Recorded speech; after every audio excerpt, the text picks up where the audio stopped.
Hi, this is Madam Eileen. I'm here to show you a sweet little gingerbread. You only need one balloon.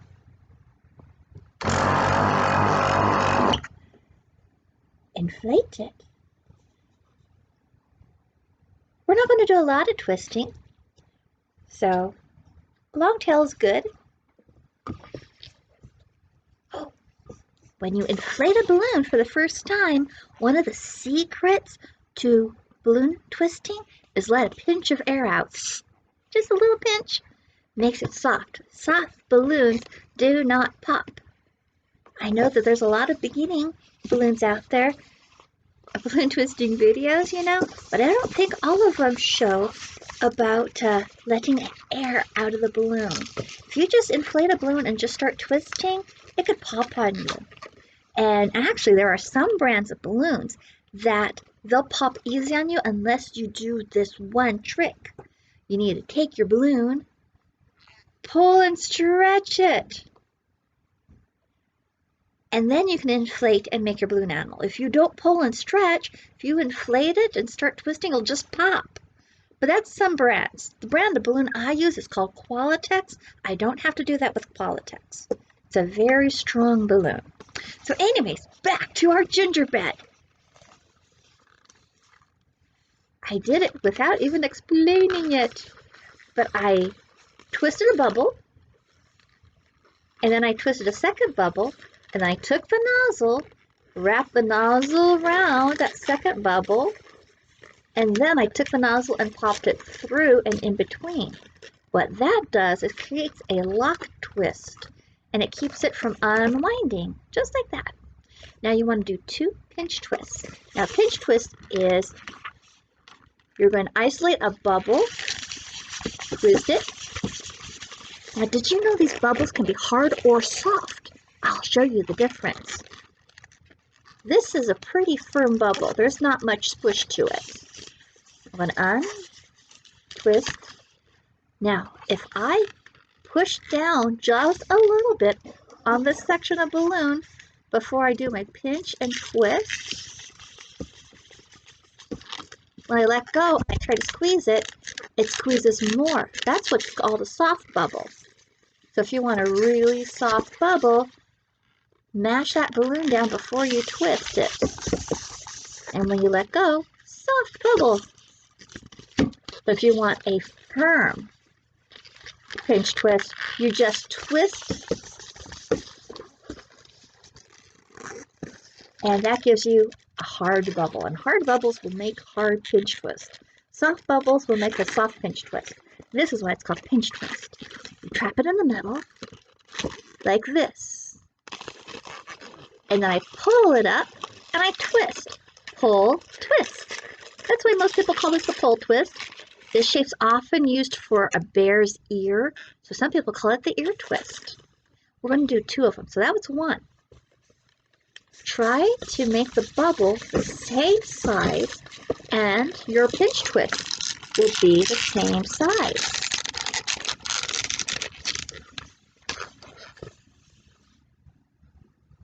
Now I'm going to take my balloon and go around. This is going to be the head of our gingerbread. And the 2 pinch twists becomes the neck. And one thing that I did here, I untwisted it so I could explain. Once it comes around and you twist your bubble, take your finger and pull that joint that you just twisted into the 2 pinch twists. So I'm pinching that joint into the pinch twist. Now you take this balloon, and I want it to come towards me and wrap around this way. So I take the balloon and I twist it away from me, and it goes in the opposite direction. I twist it, twist the balloon in the opposite direction that you want it to go, and you notice that it, with very little effort, the balloon is traveling around those 2 pinch twists all on its own. That prevents friction and popping. You don't have to force it around. Force it around, it's going to create heat and pop.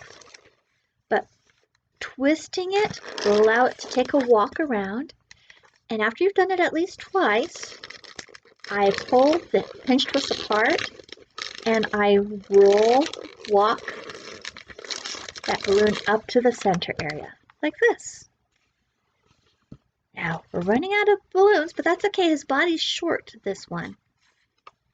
We're going to go down, just a handful down, and then we're going to do a handful up. Now, to get the second bubble, I twisted this section off, and then I took my pinky and my ring finger, and I pinched it like that. This allows my other 3 fingers to reach over, grab the next section, and pinch it and twist. As long as I don't let go of this fingers, this is not going to unravel. So I slide my fingers back this way. Again, as long as my hands are holding both ends, it's not going to unravel. I'm going to pull this section we just twisted against the 2 pinch twists. Grab the balloon. I want it to walk towards me, so I'm going to rotate it away towards the camera, and it walks itself all the way around. Now we're going to do hands and feet. You want to isolate up 1 little bubble, 2 bubbles. I want to turn it upside down. So this is what I'm going to do. I'm going to push and stretch and roll just that little bit. So it's not caught in anywhere, it's just stretched across and wedged in between. And that's when I pinch these remaining bubbles in half. I grab the tail. I pinch where I'm holding the tail into the 2 pinch twists, and I pull that tail around. I want to make that little tail disappear, so I pull it down into the armpit of my gingerbread. And there we go. Now we just need a little bit of white marker and black. We're going to do a little bit of art. I'm going to give him big eyes.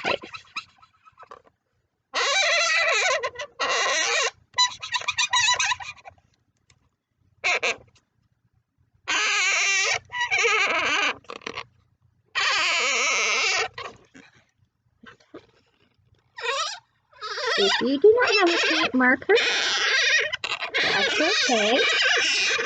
You could just use the black marker.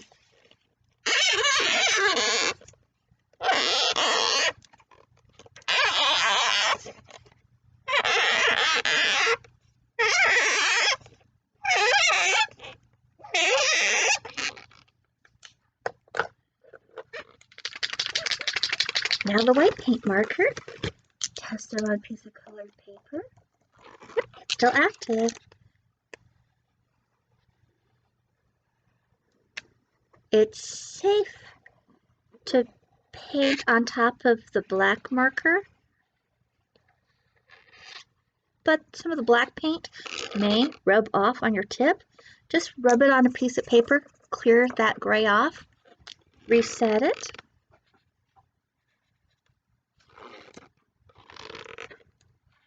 Some stars in his eyes. I am just shadowing the black lines I put on here, not really trying to draw over them. Fill in the inside of this buttons. I could even put sprinkles.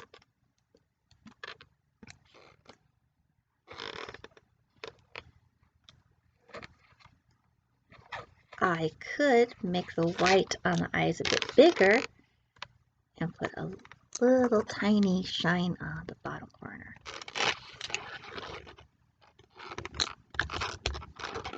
Once the paint's dry, you could even take your colored markers and color the top buttons. You could try to hurry it up by blowing on it. But one thing you don't want to do is you don't want to marker on top of the paint marker while the marker's still wet or tacky, or else the paint will get on the tip of your marker and kill your marker. I think that this one is maybe ready.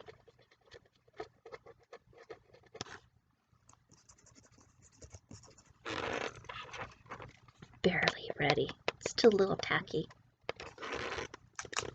But this is how you would want to color in your gumdrop buttons.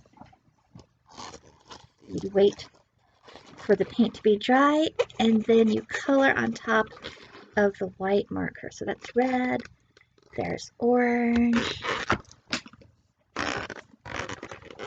Let's do a little bit of yellow.